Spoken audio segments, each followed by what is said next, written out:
arrivée pour ma première année, déjà, c'était pas trop facile, comme tous les autres étudiants. J'étais confrontée à un problème de logement. Les étudiants de première année n'ont pas droit d'avoir une chambre à la cité universitaire. Donc, j'ai dû rester chez des amis en attendant de trouver une chambre à la cité. En plus de ce problème, je devais trouver du travail. Donc j'ai travaillé depuis ma première année, en 2012. J'avais un contrat de 18 heures par semaine et je travaillais les soirs et les matins, j'étais obligée d'aller à l'université. J'étais obligée de travailler depuis ma première année et ça a été très dur. C'est mentalement, physiquement, on est tout le temps fatigué. Il faut réviser les cours, il faut faire les travaux de groupe à côté et il faut préparer les examens. Et c'était pas facile et c'est toujours pas facile vu que je le fais toujours. Je pense que la situation doit être améliorée. Bon, par nous-mêmes et par les dirigeants de nos pays d'origine aussi. Ce qui me frappe dans ces difficultés que j'ai pu observer dans le quotidien de nos frères étudiants africains, donc ils viennent principalement de l'Afrique de l'Ouest, pour ceux que j'ai pu côtoyer, donc Sénégal, Mali, Guinée, Côte d'Ivoire, pour l'essentiel, c'est un vide institutionnel. Donc là, j'indexe directement nos autorités. En plus, je pense que les structures existent, mais je pense qu'au niveau de l'animation des structures, il n'y a pas de véritable volonté politique. Il ne faut pas oublier que déjà en amont, avant leur arrivée dans le pays d'accueil, il y a déjà des problèmes qui se posent à ce niveau-là, parce qu'il n'y a pas toujours toutes les informations qui pourraient permettre de gérer ces problèmes-là par anticipation. Donc quand les étudiants arrivent ici sur place, ils ont des problèmes de logement, principalement. Et de ce problème de logement découle tellement de problèmes qu'on passe en sourdine. Le problème de logement, donc qui est quand même l'épine dorsale de la problématique des étudiants africains, ici en France en tout cas. Il y a des étudiants SDF, hein, ça me fait de la peine de le dire, mais c'est une réalité. Vous avez des étudiants qui n'ont pas de logement du tout, qui arrivent, qui sont livrés à eux-mêmes, qui essaient de trouver un logement, qui se font loger par des proches, qui se font loger par des amis. Et même quand ils parviennent à trouver un logement, il y a toute une série de documents à fournir. Ici, il y a un bailleur pour signer un contrat de bail, mais les documents, vous ne les avez pas. On vous demande d'avoir un garant, on vous demande d'avoir en tout cas une garantie bancaire ou une garantie d'une personne physique qui se porte garant pour vous. Mais où est-ce que vous allez trouver quelqu'un en France qui ne vous connaît pas, qui va se porter garant pour vous, sachant que cette personne-là, on viendra la chercher une fois que vous ne serez plus solvable. Mais là aussi, nos autorités pourraient intervenir pour mettre en place cette garantie-là institutionnelle.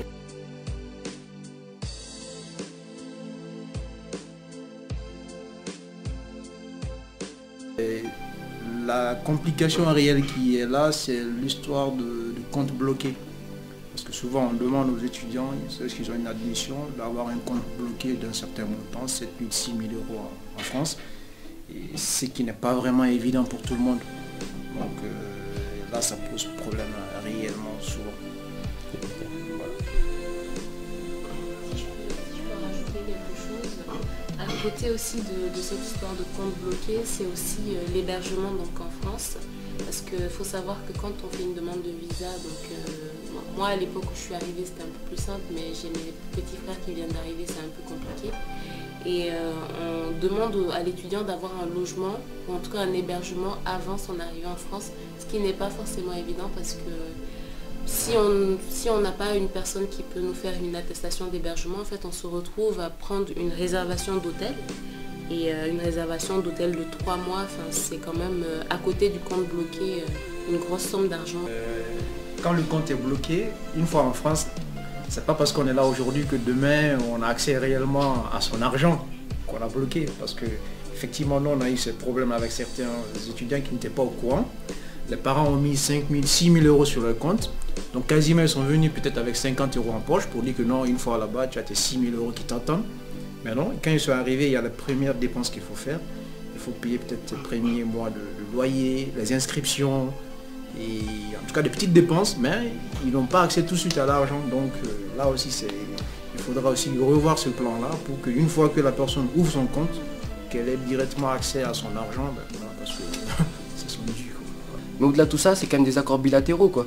C'est quand même deux pays qui s'entendent sur des accords comme quoi nos étudiants peuvent venir en France étudier, ou comme les leurs aussi peuvent venir, je sais pas, au Sénégal, en Guinée ou au Burkina, étudier, même si c'est pas, les flux ne sont pas pareils, mais c'est quand même des accords bilatéraux. Donc ça inclut pour moi des normes, des consensus économiques, sociaux, culturels qui ont été mis en place, et que moi je pense que les associations étudiantes, que les responsables en France et comme dans nos pays d'origine surtout, fassent valoir tous ces accords, parce que j'imagine qu'ils n'ont pas signé des accords pour mettre en mal leurs ressortissants étudiants quand ils viennent en France.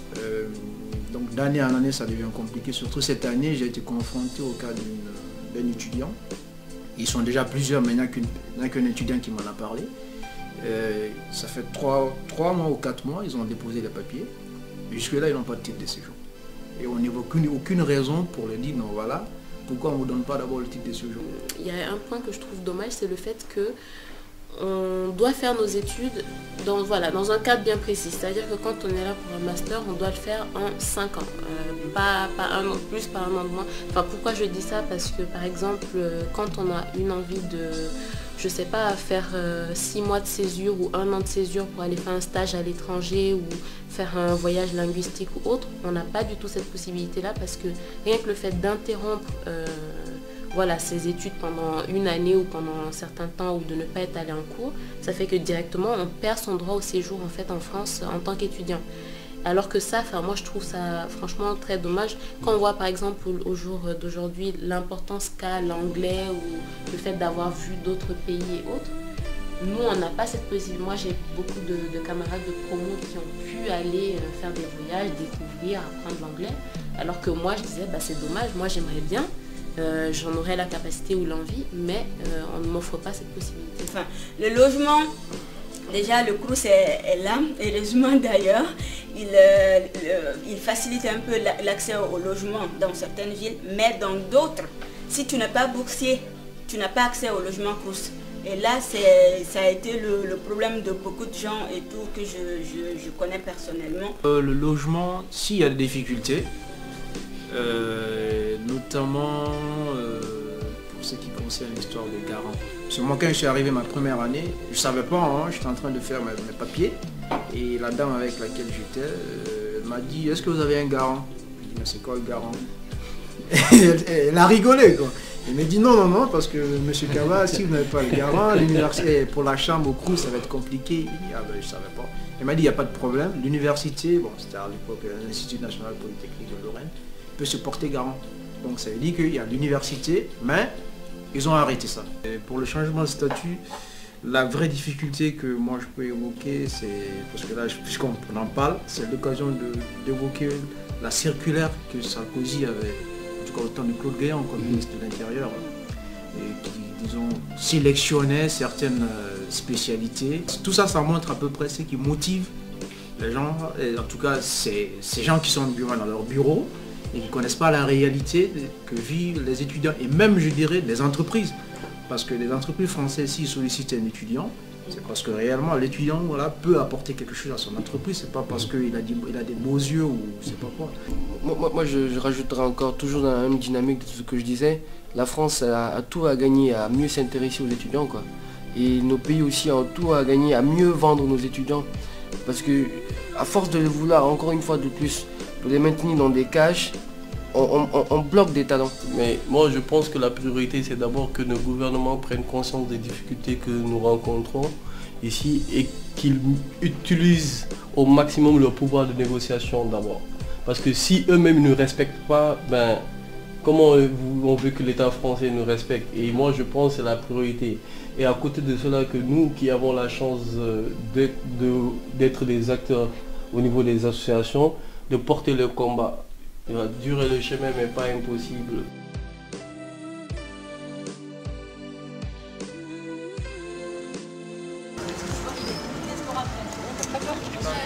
Lorsque je suis venu ici, j'ai failli, si je peux dire, j'ai failli dormir une nuit dehors, mais voilà, comme j'avais un professeur qui avait des contacts ici, donc c'est par son biais que j'ai pu avoir un toit ces jours-là. Le second problème que j'ai pu avoir, c'est au niveau de la validation de mon titre de mon visa. Voilà, donc j'ai envoyé les documents parce que sur les textes qui sont accessibles sur internet et tout, c'est pas très bien expliqué. C'est pas très bien. Bon, c'est expliqué, mais pas de façon exhaustive. Donc d'où je suis venu, je n'étais pas au courant qu'il fallait envoyer les documents dans un tel délai ou des trucs comme ça. Voilà. Et c'est pour cela que la validation de mon titre de séjour a pris un peu de temps. En tant que responsable d'association, les problèmes qui nous retournent très souvent de la part des étudiants sont des problèmes relatifs déjà au niveau de l'hébergement, tant pour moi.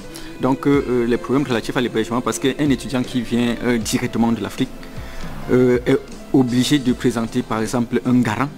Or, on sait que dans la plupart des cas, c'est des étudiants qui n'ont personne en France et il a l'obligation que son garant ait un certain revenu et qui réside sur le territoire français. Déjà, c'est un handicap. L'autre problème, c'est celui de la question de retour. On en parlait tout à l'heure, la question de retour des étudiants africains une fois qu'ils sont formés.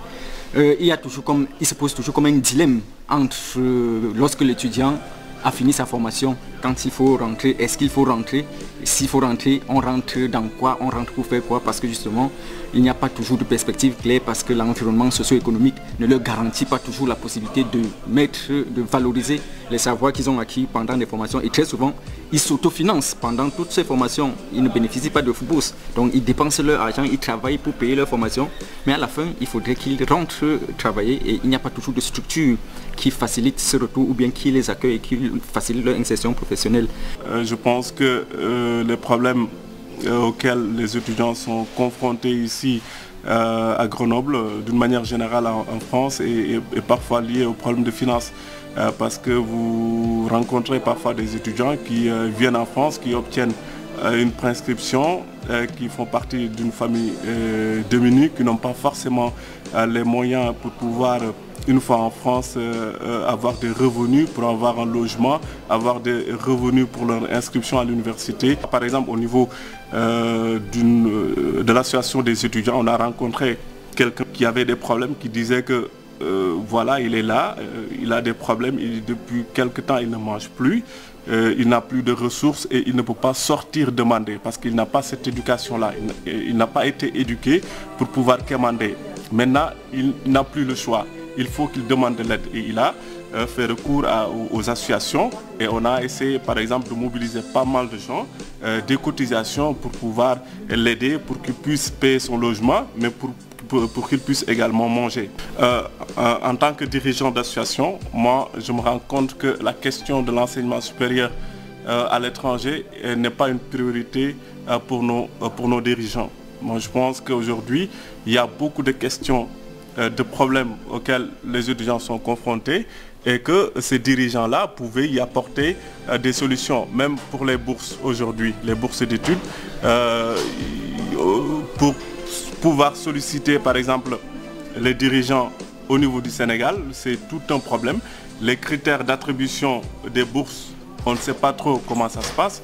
Tu vois un étudiant ici, on rencontre des étudiants ici en France qui vous disent que moi j'ai obtenu la mention bien, la mention très bien au bac. Normalement, logiquement, je devrais avoir une bourse d'études, une bourse pédagogique et que voilà, je me suis rendu compte que à la fin, je ne l'ai pas.